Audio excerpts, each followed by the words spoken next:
रुकंदासी कोडेजी जो कोडेजी जे ॻोठ फैज़ल महर में ॾेर पंहिंजी भाॼाई खे क़त्ल करे छॾियो आहे।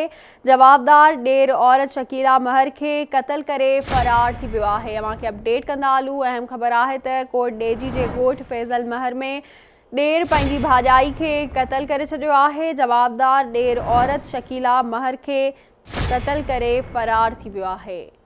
अव्हांखे अपडेट कंदा हलूं। ब्रेकिंग न्यूज़ आहे त कोडेजी जे ॻोठ फैज़ल महर में ॾेर पंहिंजी भाॼाई खे क़त्ल करे छॾियो आहे। जवाबदार ॾेर औरत शकीला खे क़त्ल करे फ़रार थी वियो आहे।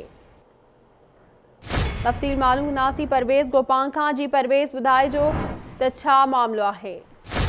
जी बिल्कुल, अव्हांखे ॿुधाईंदो रहां। कोटड़ी वेझो ॻोठ फैज़ल महर में ॾेर गिर जे नाले ते भाॼाई खे क़त्ल करे छॾियो। मुलज़म नज़ीर हुसैन वल्द अली गौर महर संदसि 22 साला भाॼाई मुस्लिमात शकीला महर ज़ाल अहमद महर खे कुहाड़ियूं हणियूं क़त्ल करे छॾियो। क़त्ल थियल मुस्लिमात शकीला महर जी लाश कोटड़ी अस्पताल आंदियो वियो, जिते ज़रूरी कार्रवाई करण खां बाद लाश वापसि हवाले कयो वियो। जॾहिं त ॻोठ में चाबोल आहिनि त गिर जे नाले ते हिनखे क़त्ल कयो वियो आहे। जॾहिं त कोटड़ी पुलिस राब्ते करण ते ॿुधायो त क़त्ल कंदड़ मुलज़म खे जल्द गिरफ़्तार कयो वेंदो ऐं फरियादी फ़िलहाल पहुता कोन्हनि। जीअं फरियादी ईंदा त कानून मुताबिक़ केस बि दाख़िल कयो वेंदो।